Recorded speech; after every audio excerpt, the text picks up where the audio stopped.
Hello, board certified nutritionist Carol Amendola Dianca here. Thank you for stopping by my YouTube channel. My topic that I wanted to cover today is about refined olive oils. And what brought it to my attention was I've had a couple of people ask me lately about refined olive oil when they're seeing the label that says refined and when they're looking for something that they can trust for quality. Refined sounds like kind of elegant, like that's a really good olive oil, and it already has a percentage of extra virgin olive oil as well. So what's the story behind refined olive oil? And I would say avoid it at all costs, and I'll tell you why. First of all, refined olive oil is a blend of lesser quality virgin olive oil, some extra virgin olive oil that doesn't quite meet the standards to become labeled as virgin olive oil, or EVOO as it's called many times. So there's a certain percentage of that extra virgin olive oil, and then it's mixed with other oils of lesser quality. And so it will say on the label contains a certain percent, or contains extra virgin olive oil plus other olive oils, and then, as I mentioned, labeled as refined.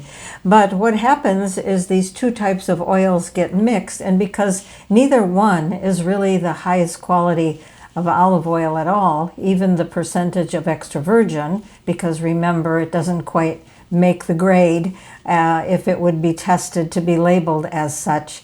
So now you've got an olive oil that is a blend of two lesser quality oils. And what happens when you do that is you get a coloring that is really not appealing. You get a smell and a taste to the olive oil that is not also appealing. So what happens next is a manufacturer will take that blend of olive oils and they will do a couple things to it.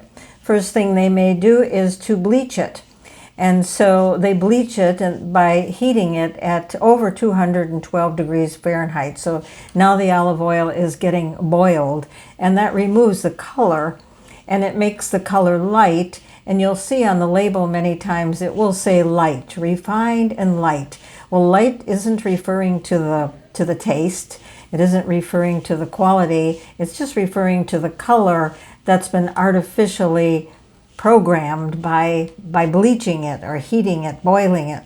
So whenever you heat olive oil to that type of temperature, you're going to lose nutritional value. So whatever nutritional value those two inferior oils had is now even less.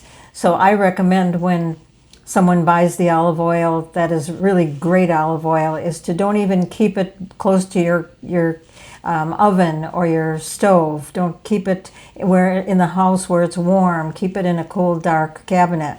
Well, now we're talking about boiling olive oil, so you can imagine what that does. The other thing is the olive oil gets bleached too. Well, beyond bleach, it gets just refined, and it gets deodorized. So by deodorizing, what happens there is it goes through a very caustic process, and some of that process may even include using lye to remove unpleasant taste, because this olive oil does not have a great taste, and it may also remove the smell. It also does remove the smell, and so now you have an olive oil that has no taste and it doesn't have a smell. It's odorless, smellless, it's light in colored, and that is supposed to be considered as refined.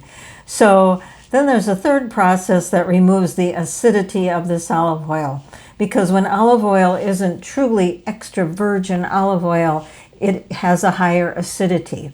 In order to be labeled and categorized as extra virgin olive oil has to be 0.8% parts per million acidity. And if it isn't, then it has free fatty acids in it, because it's oxidized and it has been damaged by processing or through using old olives. And that makes that olive oil acidity. There are a lot of people that think, oh, wow, if olive oil has high acidity, it's even better for you. Nothing could be further from the truth. You don't want an olive oil to be acidic. So there is a process also to remove the acidity and bring it down with an olive oil producer. So refined olive oil is not something that you would want to incorporate in your cooking. I know it's probably lesser costs, but something that costs less on the other hand may also cost you more in your health. So that's my tip today on refined olive oil. Again, thank you to my subscribers. Thank you for stopping by. If you aren't a subscriber, please subscribe so that I will continue to send good, solid information to you that hopefully is very useful. Thanks again. See you soon.